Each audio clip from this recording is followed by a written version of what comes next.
The article by Laura Bohannan on the Teve, similar to the article by Richard Lee on the Coon, is to teach us both about a group of people very different than ourselves, but also teaches about anthropological fieldwork.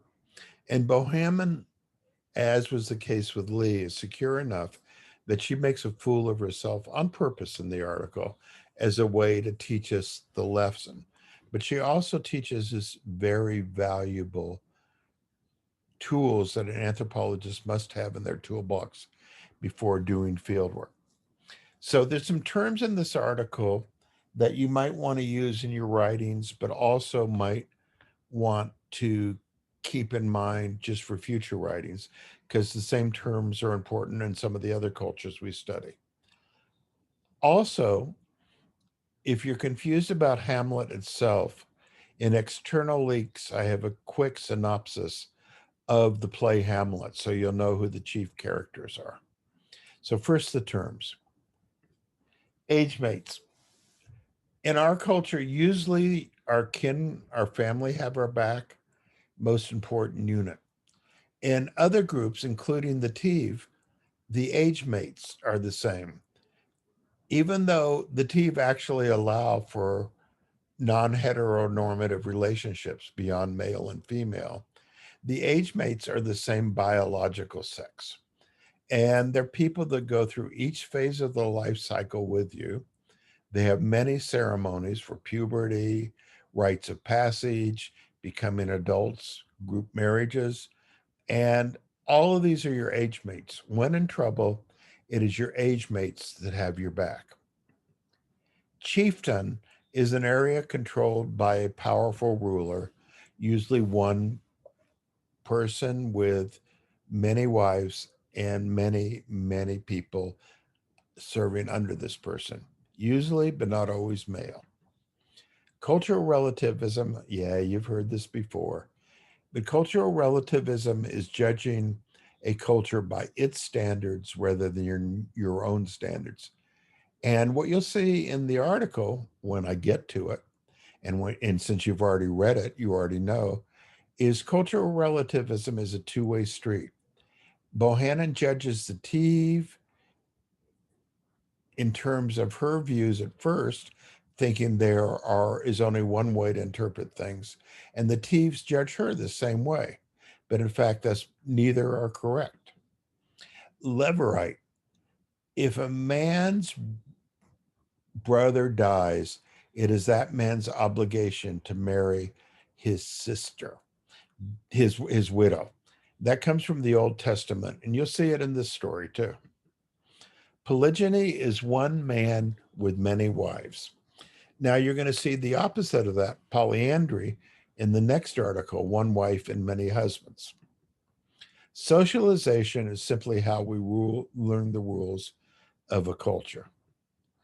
Universal is what Bohannan was looking for here, one way to interpret everything. And that's in direct contradiction to cultural relativism. Bride pay price, aha. And I'm going to put that with dowry.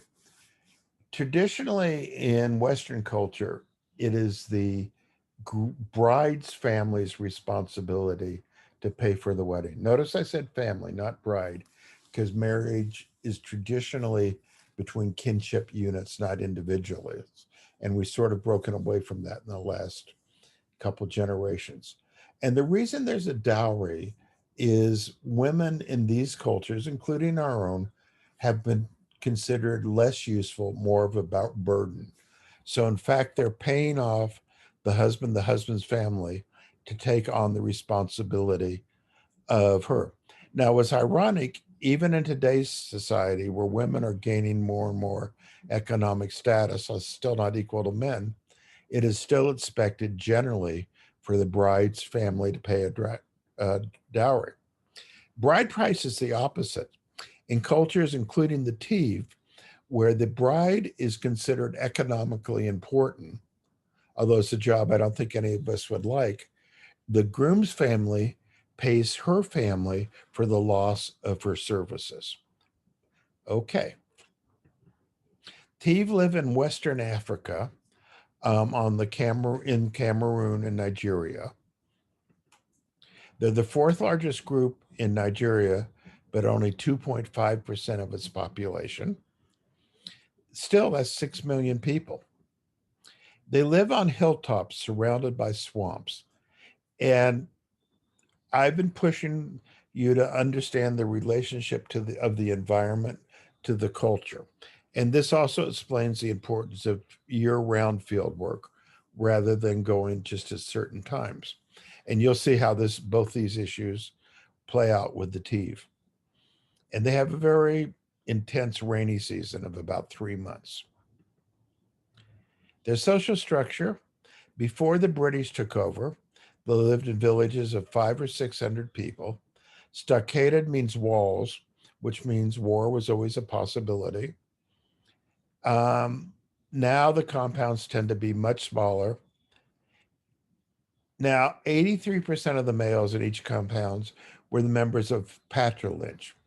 I talked about the Kung tracing their heritage on their mother's and their father's side. The Tiv trace it predominantly on their father's side. And we'll see other groups, the Navajo are matrilineal, the mother's side. They have reception huts, um, and each male of the compound has one, and they're in a circle facing the center. There's no exit on the rear.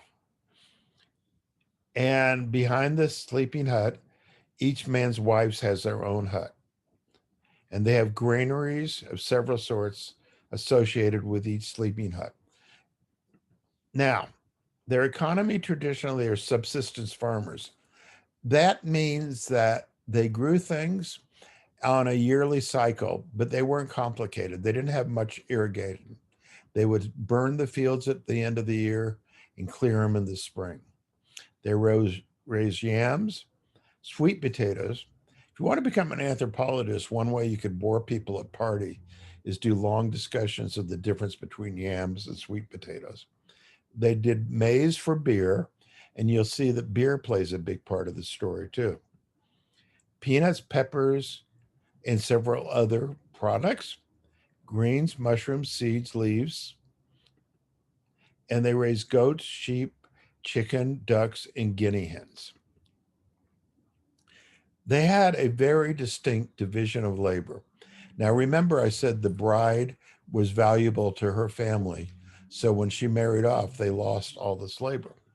For the men, they cleared the land at the beginning of each planting season, and they'd make mounds for planting yams. I mentioned to you before that I've lived on farms. Or no, I'll mention that at some point. But generally, you don't plant potatoes or yams in the ground. You plant little hills for them. So the men would do that. And the men would run the legal, political, and religious systems. And the land would be inherited to the males. Women, on the other hand, did the hard work, the weeding, the harvesting, carry crops to the granary and storehouses, and cook. And they'd do child rearing, but they often had other children to help them, and they borrowed from their kin for this help. Kinship, as I said, is patrilineal and polygyny. Each married woman has her own hut, reception huts for the wives, and each married woman has her own batch of food, cooks, and takes food to her husband every day, and he shares it with all the children that are around. What about single men, you ask? Aha! They are not a heteronormative culture. And in fact, same sex relationships among unmarried men was not only permitted, but encouraged till about the age of 40. Otherwise, you would have lots of issues because if you simply do the math, if one man has several wives, that means a lot of men have no wives. And what are they going to do with their desires? And again, that's the function. Laura Bohannan herself, we're almost at the story, was one of the pioneers in anthropology. She was one of the first women in the field. She died in 2002. She worked with her husband, Paul, who was an economic anthropologist. Her most famous book, and if you're really into this stuff, was a book called Return to Laughter. And it was a mystery novel about a measles epidemic in Nigeria. And it makes for really fast and good reading. Now, her fieldwork. What was she doing among the Tiv? This was her second trip, and she went to study ceremonies that had religious connotations. Now, again, her second trip, so she knew the language and she knew the people, but she went at the wrong time. She went during the rainy season, and she made a bet with a friend in England before that people would interpret Hamlet the same way, the play Hamlet by Shakespeare, the same way in any culture. And again, under external links, I have a synopsis. Now, one thing that set her off from the Tiv was for us, if we want to tell a story such as Hamlet, we pull out the play. But they do not use writing for stories.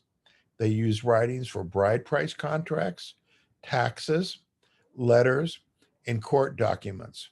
But they could not believe that a good story could be told in a book. And here's what she found, that because it was a because, not because I am from Missouri, so I could say cuz if I want, but because it was the rainy season, they couldn't travel from village to village because the swamps rose. So they had enforced isolation where they drank, sang, and played the drums. Most of the men, in fact, got plastered.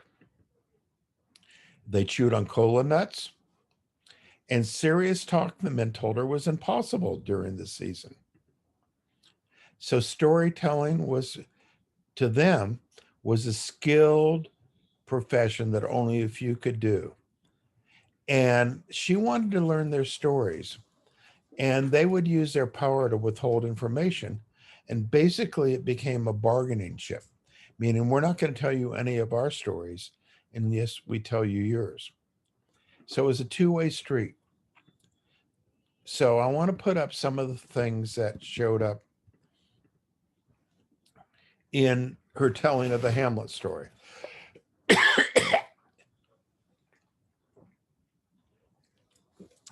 I'm still here and I didn't die. They had very different interpretations of the dead than she did. And again, they said, tell us one of your stories. Um, and the old men promised they would not criticize her because they knew she was struggling with the language. So she started to tell the story of Hamlet's father, who was the former chief.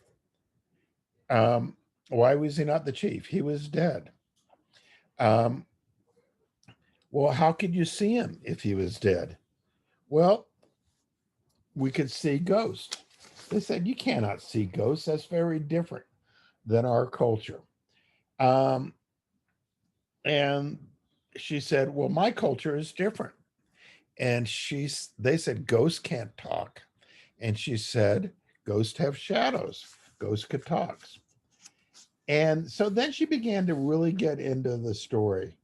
Um, she began to tell how Hamlet was sad because his father was dead, and he became suspicious of his father's brother for marrying his mother. And to them, they said that's what they're supposed to do. That's their obligation. Who would take care of her? What fields would she have to work in if she didn't get remarried to his brother? So that was one thing.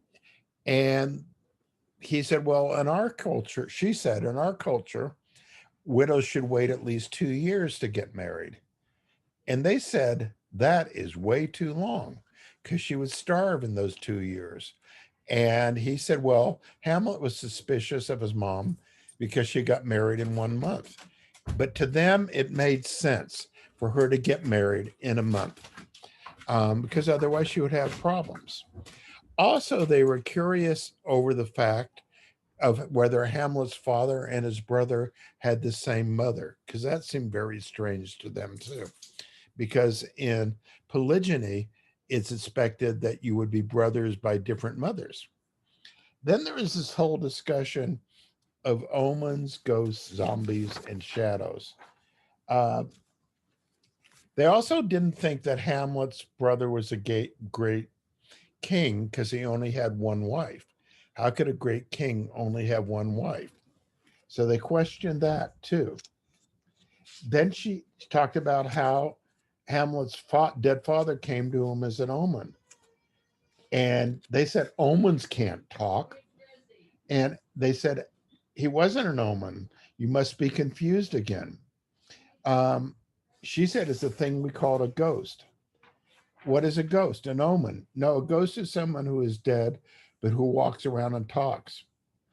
They said, no, no, that's a zombie. And one could touch zombies. She said, no, no, no, no, no, no. Not in our culture. And she said, well, dead men, they said dead men can't walk. And then she tried, well, a ghost is a dead man's shadow. They said dead men have no shadows. And then she lost it for a second. She said, in my culture, they do. Probably the worst thing to say. And so it went on and on how, oh, I found a typo. On and on how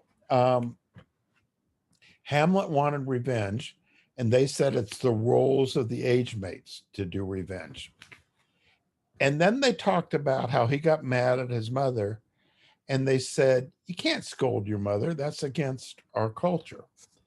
And they talked about the killings, and they said, people don't kill, only people possessed by witchcraft kill.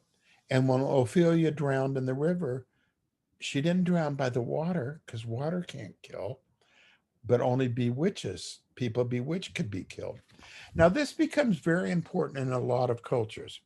If somebody does something wrong, or in our culture, even if some people don't do anything wrong, unless they're pardoned by President Trump, they go to jail. Smaller cultures don't have a penal system. So they don't know. So if someone does something wrong, they have to figure out what to do.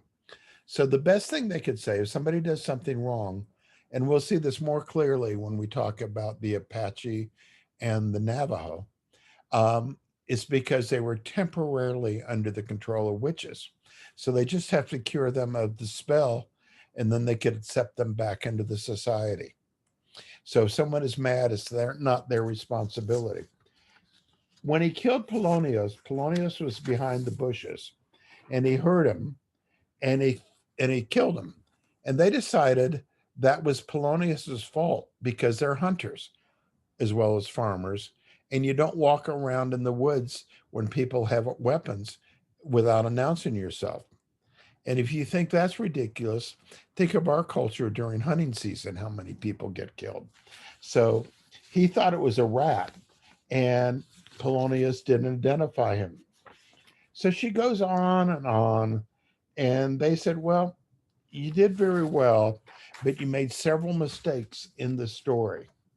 And when you get back to your elders, we want to tell you, we want you to tell them how we helped you really understand the story.